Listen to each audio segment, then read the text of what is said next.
Thanks a lot for the kind welcome, and thanks for being here today to listen to this presentation.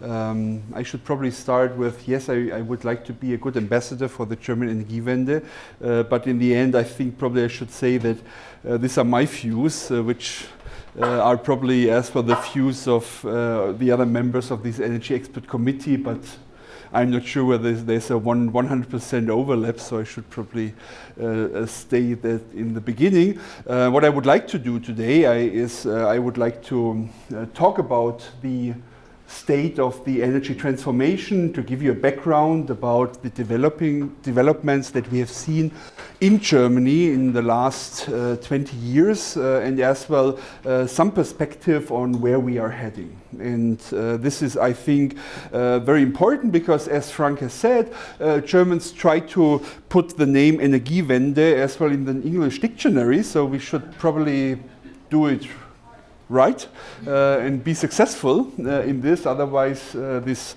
term Energiewende will never actually really be taken up by Australians and others. So therefore, we are under some pressure, and we actually are doing this since quite some time. Actually, in the 90s already, we have started with support of renewables. This renewable support was then transformed into the EEG, so the Energy Support Act in 2000, and then later in the energy concept of the German government. So in fact, this energy transition is not something that's new, but it's something that is already underway for around 20 years. It got a new momentum in 2010 when the government actually set up what they call energy concept, which tries to provide a blueprint for the transformation of the energy system in the 21st century. So this is now a long-term perspective, tackling many areas, as you will see,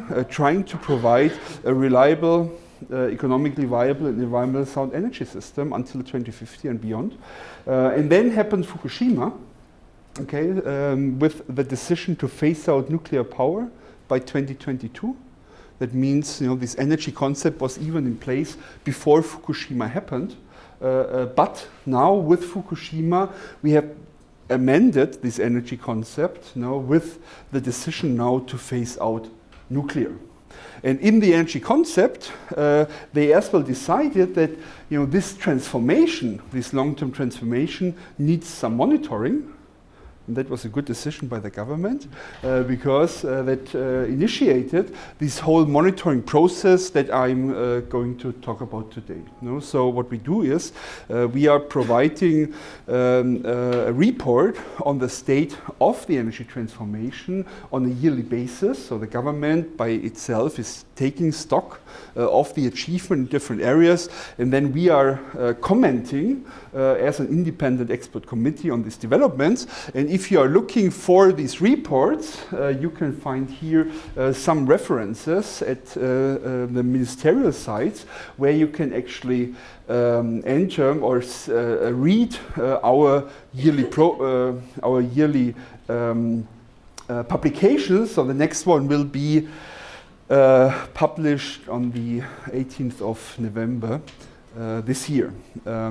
Okay, so the task is to monitor the long-term achievements in these different areas, whether we are on track in meeting our long-term targets in the energy transition. And I told you that, well, there are many targets that are actually put into the long-term energy concept, ranging from, I should probably start here, from targets for greenhouse gas emissions. So we want to reduce by 40% in 2020, by 80% or more in 2050. There are targets then for energy use, for power consumption, for gross energy consumption. So we want to increase our energy productivity. No? So we want to reduce energy use, and we as well want to become more green. So a share of renewables in electricity production reduction should be 35% and 80% in 2050, should be 18% in 2020 and 60% in 2050. So there are then as well targets for sectors, like buildings, like transport and so forth. So there's a huge number of different targets. And of course, the first thing you might ask is, well, what are really the important targets? No, I mean, is it about efficiency, or is it about renewables, or is it about sectoral developments in the transport sector? And there we try to develop some hierarchy of targets, because obviously not all of these targets are equally important. And that is as well now the official position of the German government. So there are main targets of the energy transformation. And these main targets are greenhouse gas emission reduction and nuclear phase out. Okay? And then there are, let's say, indicative targets like renewable shares or efficiency that are kind of supporting these main targets, and they are then further spelled out for different sectors, fuel, heat, electricity, or for specific measures that are taken by the government. And this is, I think, a very important setup, because it as well tells you that these different targets, they are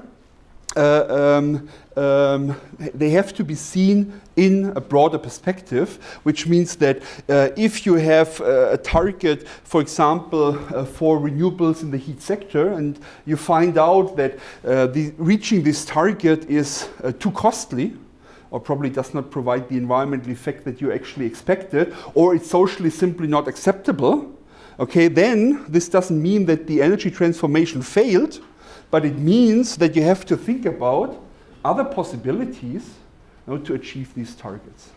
Think about what can substitute the contribution of this specific measure to this overall picture with these main targets, phase out and greenhouse gas emissions. And I think that's a very important point to be made, because as you will see, we are going to have problems with many of these proposed targets. So we are actually in the situation where we really have to start thinking about what are we going to do in the future.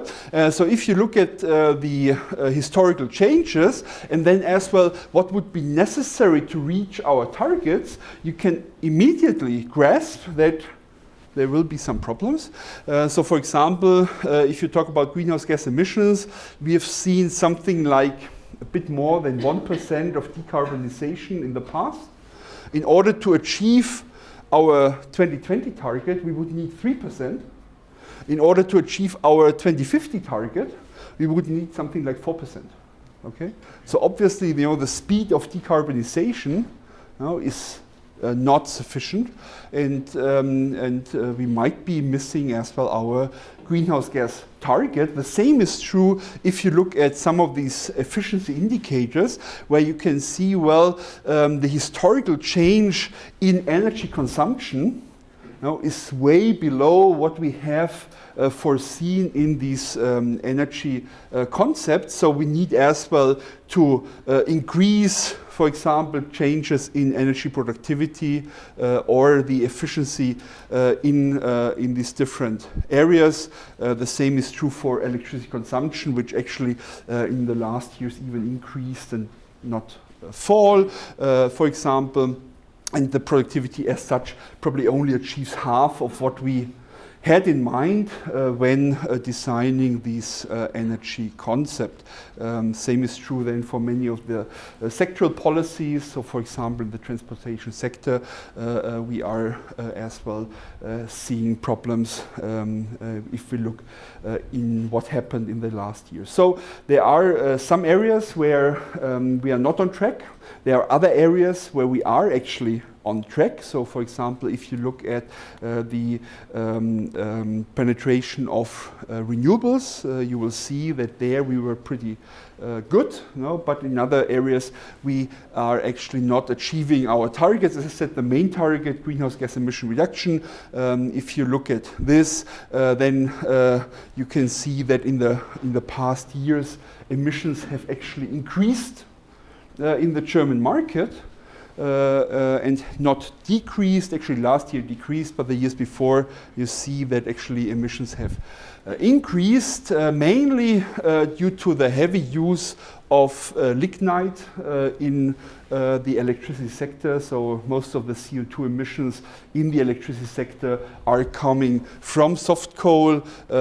Here, 160 megatons, and since our wholesale prices have been very low, about the same level as Australia, as I learned, have been very low. Actually, the only technology that could compete most of the hours was lignite and potentially as well hard coal, but very little gas, for example, being used, and the wholesale prices were so low that we actually exported a lot of electricity to our neighbors in France, Netherlands, and so forth, which means that, well, this of course increased our CO2 emissions and led to substantial problems. So there are different possibilities to cope with that. Well, first, you know that we are under the emission trading system. So actually the emissions in the electricity sector should be tackled by the European emission trading system. Okay, all the installations are under the ETS. So the first thing you would look to are measures outside the ETS. Okay, because there you have the national power, political power, to change emission trajectories. Okay, in buildings or in transport.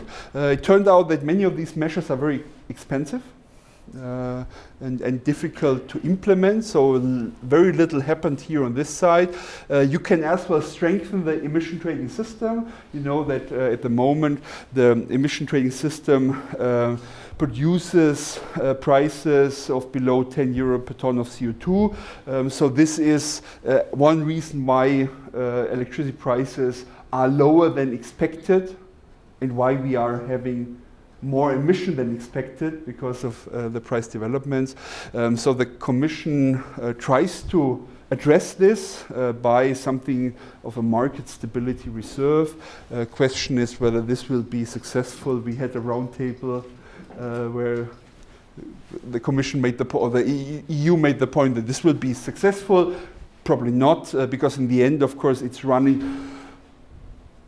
Price signals are running on the stringency of the signal, and if you don't change the long-term stringency, it's not clear whether the emission trading system will be really strengthened. You could retire some of these certificates, but that's politically at the moment very difficult. Or you can as well do measures in the electricity sector, and that is what the government did, or tries to do. But as I said, this is interfering with the ETS. No? So if you are reducing with an additional measure a ton of CO2 in the electricity sector, okay, that's going to pop up somewhere else in the EU as an additional ton of CO2, no? Because you're under a common umbrella. So if you're reducing a ton in Germany additionally, no, it's just freeing a certificate for somebody else in Europe, okay, and you have a full crowding out of your domestic measures. So you have to think about how to implement that, and this is the ongoing discussion currently in Germany. How can we do that under the ETS, and what are the best ways forward? There is actually a proposal of a climate action program which might end up in putting some of the lignite power plants in something like a capacity reserve. That's not decided, but that might come and might contribute to some extent in reaching our targets. But I think it's fair to say that many of the observers of the German situation still doubt whether the 30% target by 2020 will be achieved. Okay. I said there are other parts which have been seen as a bigger success. For example, our renewable support in the Renewable Energy Sources Act from 20 gigawatt in 2004 to more than 80 gigawatt in 2014 with a relatively generous support of renewables in Germany in the last 10 years. We have seen a series of reforms in the past years. Most of the reforms look at the feed-in tariffs. So mainly it's about cutting feed-in tariff as technology costs are going down. That I think will not fix the issues in the longer run.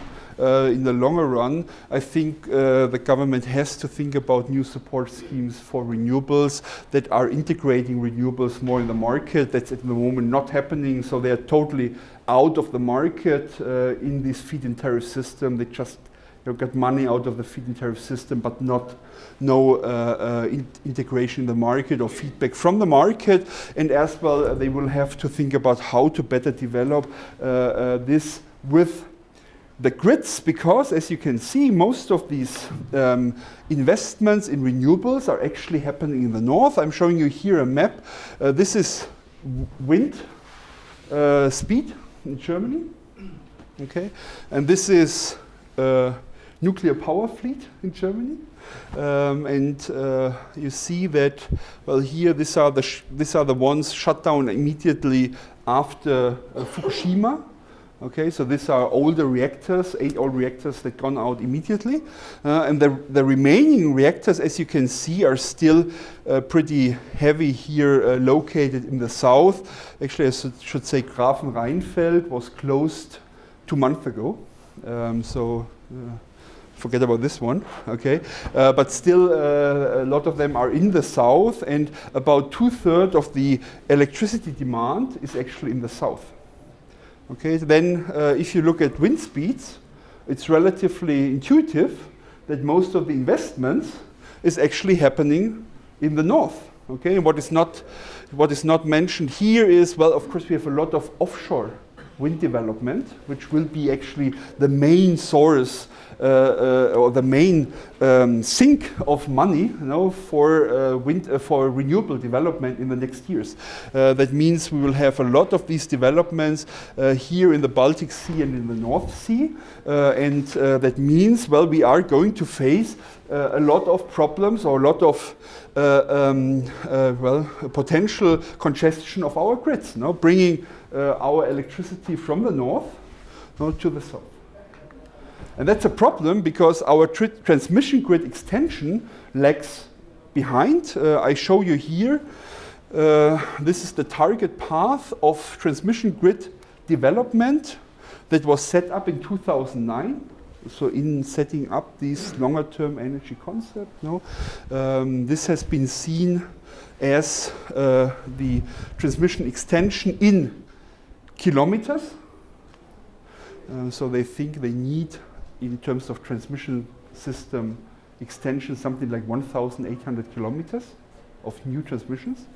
And this is what actually happened. So you see that here we are falling quite substantially behind this schedule. And then, of course, well, policymakers, sometimes they are optimistic.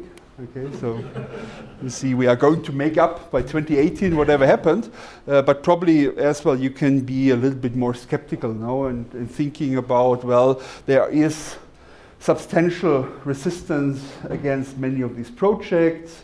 Now they try to build them more in the ground, but then this is going to be very costly, and still it's not clear whether this is really solving this public resistance. So I think it's as well fair to say, well, we are probably not achieving really all these developments in the next years, which would then put other questions on the costs of these this system, or as well on issues of reliability and transmission regulation into the forefront of the debate. I as well said, well, one of these areas we are really concerned about is energy consumption, energy efficiency. I said, well, it's much slower than actually we thought it should be. The lowest improvement was actually in transport and in industry. In the last years at least, between 2008 and 2013. One has to say that, well, in the transport sector, a lot of this regulation is actually done on the European level. So it's not regulated in Germany, it's regulated by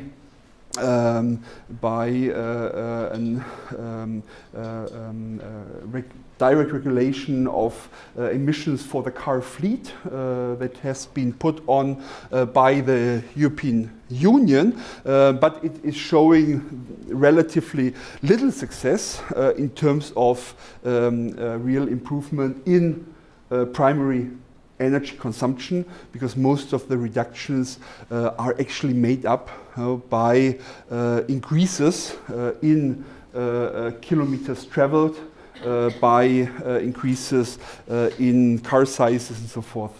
So in reality, in terms of the primary energy consumption, not a lot happened in these sectors. And again, the government tries to respond to that and set up a national action plan for energy efficiency. And actually our commission as well should monitor the progress in the national action plan for energy efficiency, which will be difficult because at the moment there are not really new initiatives happening. It was very difficult to initiate. The first initiative in the building sector actually failed, and now we are really curious to see what new initiatives are going to be implemented under this national action plan for energy efficiency in order to close this gap. We are again having the suspicion that this will not be the last action plan. Okay, and we'll probably see more in the future, and we are as well not fully convinced that this gap between what we are seeing in terms of primary energy consumption at the moment and what the government wants to see in 2020 can be really closed in the upcoming years. And finally, I want to say a word about costs, because I mean here we just had a discussion as well about Australian policy making. I guess the view is always on renewables, saying this is a success. This probably always has the other side of the coin being very costly, and it's true. Energy costs have increased rapidly, mainly driven by the investments in renewables. The costs of renewable subsidization are now more than 20 billion euro per year.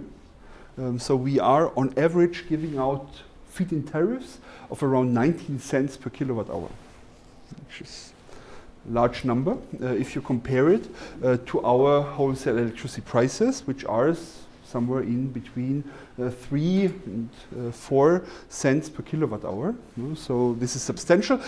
I have to say it's mainly driven by older supports in the 2000s for PV, when this was still very costly, where we had more than 8 gigawatt of new installations of photovoltaic with supports of 40 cents and more. And this is still encaptured in this number. Now it's much lower. In the new PV support is around 10 to 15 cents. For wind, it's between 7.5 and 9 cents per kilowatt hour. So the prices or the costs have declined heavily, but since this support was given for 20 years, now it's still dominating, the costs for these transformation. As well, of course, this comes with new grid investments, as I've shown, investments potentially in backup capacities and storage. So the whole cost side will be substantial. So people asked, well, given this situation, and given that, for example, renewable cost per household went up from 55 euro to 220 euro in the past years, is that something that is sustainable or affordable in the German case? And we have done some calculations to look at this question, looking at the total electricity cost for final consumers. So now that's an aggregate of the cost for electricity for households and industry. And there you can see, well, in 1991, we started out with a cost of around 40 billion for electricity for the final consumer. In 2000, that was electricity market liberalization in Europe. That went down a bit, but since then, you see, it's increasing sharply. So this cost went up from something like 35 to more than 70 billion. So almost doubled in this period of time. So people are worried, obviously, about the speed of increases, and I think it's true, we should be worried. But on the other hand, we try to put that a bit into perspective, comparing it to GDP. So what is the total electricity cost relative to GDP? Can we afford to spend this money on electricity? And I would say yes, we can. If you look at 1991, these electricity costs in GDP were around 2.5%. Okay, it decreased indeed until 1.7% and then increased again. But now it's again 2.5% of our GDP that we spend on electricity. So I would say, well, I can at least not remember having a discussion about affordability of electricity in 1991.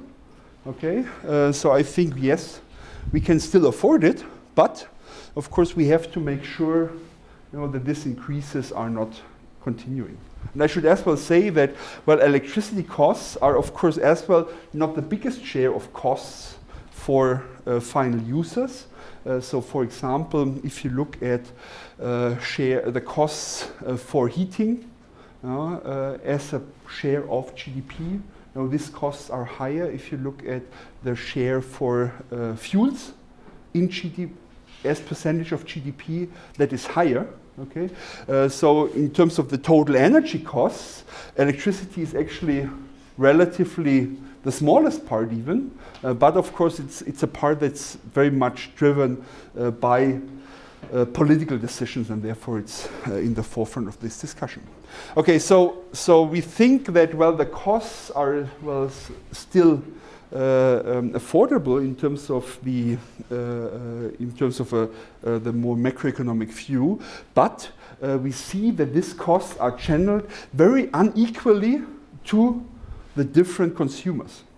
So here you see electricity prices for households, and you see that these prices in the last 15 years have increased from something like 14 cents to almost 30 cents for the average household, which means that we are really paying a lot for electricity as well. If you compare it to other European member states or internationally, this is really high, and the drivers are to quite some extent not market-based drivers, but regulation. That is the concession fees, the feed-in tariff system, the energy tax, and in the future you will see that new things will add on to this, like for example the support for the offshore wind, which is going to be more substantial next year and the years to come. So we think that this is continuing to increase, and you see a similar development as well on the industry side, because industry, well, they have lower prices, but as well these non-market components that I described actually were fully put on the industry. So now you see that this price as well increased from something like 6 cents to around 15 cents, with the largest increases in these non-market driven developments. The reason simply is that they are fully under the feed-in tariff system, so they have to pay as well more than 6 cents per kilowatt hour for their share in the support of the renewables. The situation is different for energy-intensive industry. So the larger consumers, they are exempted, largely exempted from feed-in tariffs. So they pay only a fraction of the feed-in tariff rate. They are actually also exempted from part of the network for the grid fees, and they are as well partly exempted from the energy tax. So what they see as an electricity price is more or less the wholesale electricity price plus a smaller margin of probably a cent or so per kilowatt hour as their price for electricity, which means that if you would add here, this is until 2011, since we don't have really good data afterwards, but if you would add the wholesale price and add a cent, you would see that the prices are substantially going down, and actually many of the large electricity consumers are, I would say, facing prices for electricity use that they have not seen in the last years. So it's for them very beneficial, but not for the rest of the industry. Outside these energy-intensive sectors, and as well not for households which have to pay for these developments. So very different distribution of the costs. And then if you think about these costs for industry, then I think it's as well probably too short-sighted to think about only about prices, okay? Because in the end, it's really about the costs and not about the prices. So you have to think about what is as well the use of energy, the energy efficiency in the process, and you should as well consider what is the ability to pay for this cost. So what's the value added that's generated in these processes? And that's similar to, for example, if you look at competitiveness issues, you would not simply only look at wages, but you would like to look at something like per unit labor cost, to factor in as well the efficiency of the process, the value added that is generated, to understand what's the competitiveness situation of your company relative to a company that is facing other wage schedules in other countries. And of course the same is true if you look at electricity prices. True, now electricity prices for industry are high. The same is true for gas prices. But if you look at this new measure, the real per unit energy cost, which is now translating the energy costs per unit of value added generation, which is similar to the per unit labor cost as a concept, then you will see a very different picture. Actually, this is now a picture of the per unit energy cost in manufacturing, which is most relevant for the German case because we have a large fraction of manufacturing industry and many people are concerned about the energy cost for manufacturing industry. If you do that, then you get an interesting picture. The red one is Germany.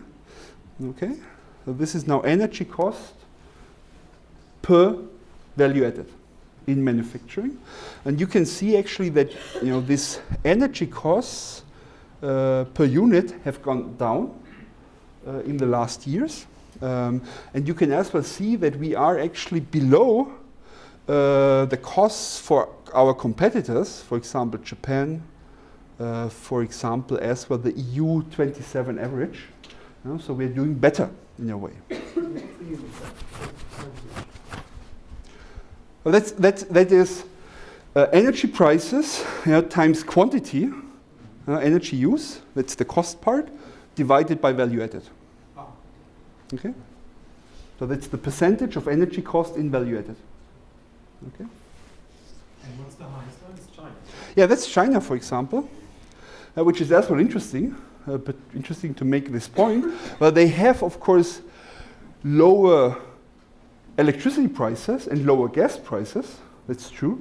Okay, but this price differential is not that substantial. On the other hand, they are very inefficient in their electricity and gas use, so they are wasting a lot of energy, so the costs are relatively high, plus they have invested a lot in low value added production. Okay, that means this indicator shows that, well, for them energy cost is a much bigger problem than for many of the German companies, because they're just not generating the same value added. They're wasting a lot of energy, and thereby these lower energy prices are for them still problematic because of this situation.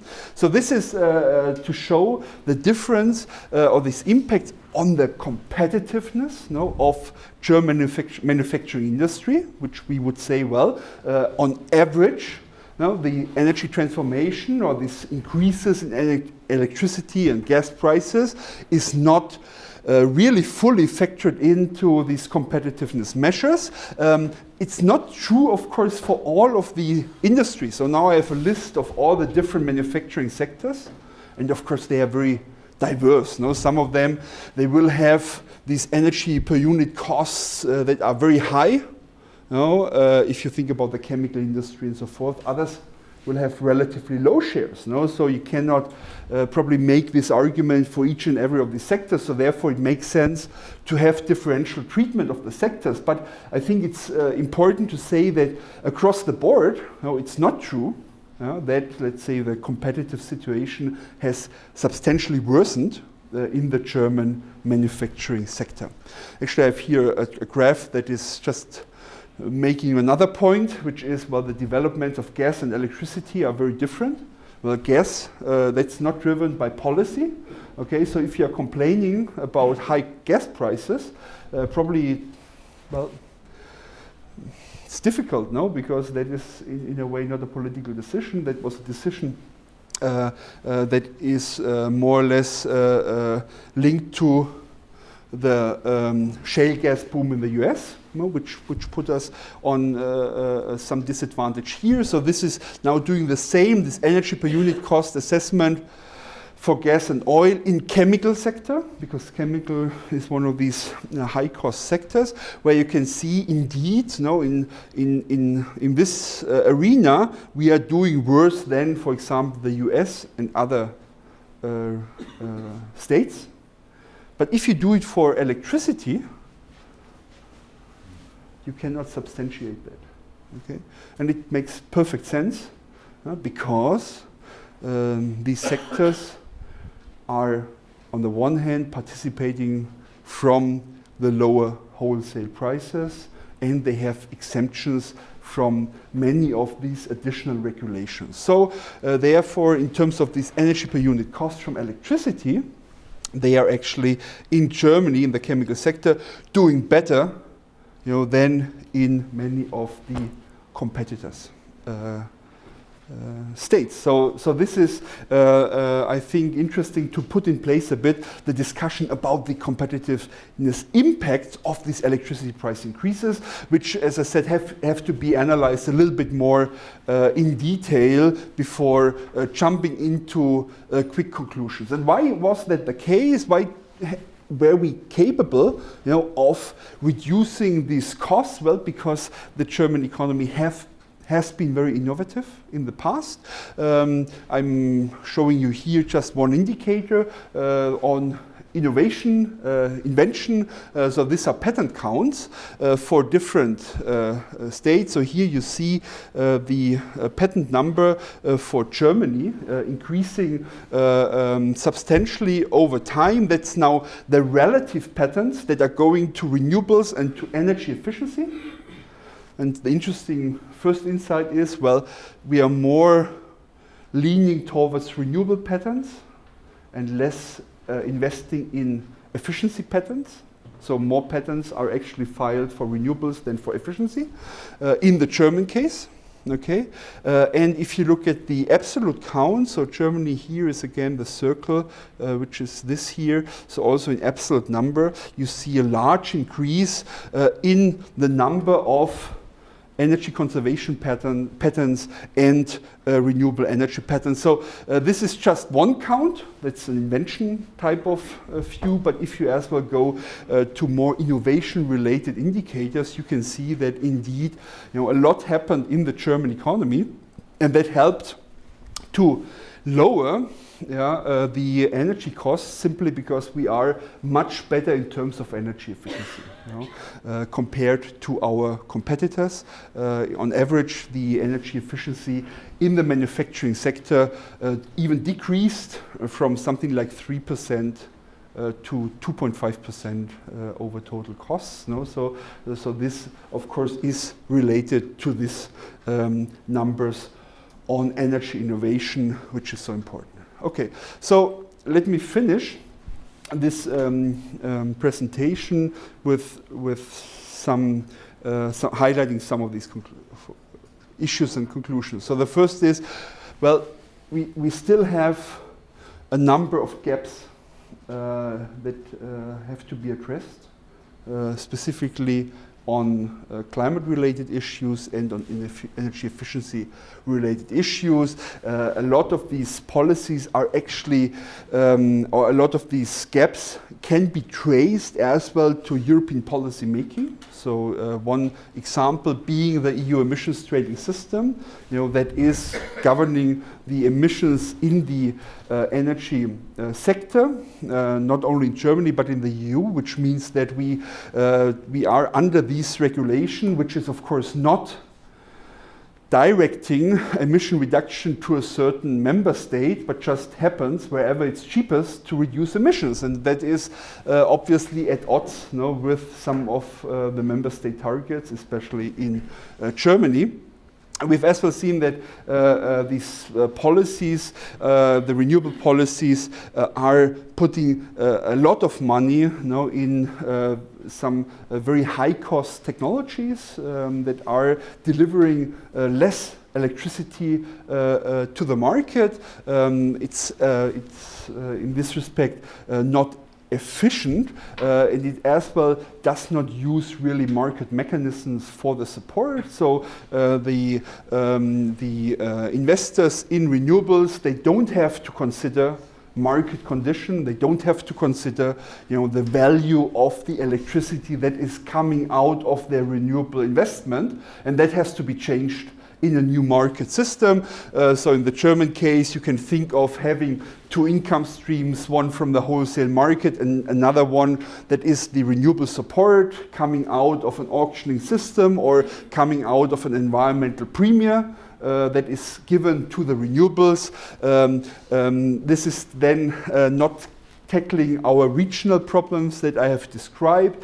So you would as well like to highlight in the market mechanism that electricity that is produced in the south is at some hours in the year more valuable than electricity produced in the north. And you have to think about how you can actually bring this into the calculation of investors. One possibility would be to differentiate grid charges. So what you can do is you can penalize investors in the south, demanders in the south. So somebody that's demanding in the south is constraining, the electricity grid. So you can put a penalty on them, or you can give an incentive for somebody who is actually producing electricity in the south, and the same in the north, just in front of the transmission bottleneck, the other way around, penalize new investments in the north, and generation in the north, and subsidize in a way or incentivize use of electricity in the north. You can as well do this by a market mechanism, not by regulation over grid charges, by simply splitting the market. Then you would have a market mechanism that's showing that the value of electricity is simply different in the different market zones, which as well is not happening at the moment in Germany. But I think in the next government, after 2017, I think this will be topics that have to be tackled in order to continue our progress on the renewable side. We have seen grid extension is a bottleneck. not only in Germany, by the way, but as well in the European context. So that's something that has to be taken into account. I would claim that total costs are still under control, even though we have seen these price increases. But of course, it calls for economic efficiency considerations in moving ahead in these different targets. The costs of industry are important. Okay, so we have to factor this in, but at the moment I think that this is still for many of these sectors something that can be dealt with. In the past, in recent years, we have as well more consideration of energy poverty. So with these high levels of electricity prices, we see more and more people that are facing problems paying their energy bills without forfeiting, other consumption expenditures or expenditures for, social participation, so forth, to an unduly amount. So this would be as well something we will have to look into. We've done some research as well on willingness to pay. So what are people willing to pay for climate reduction, for example, in Germany?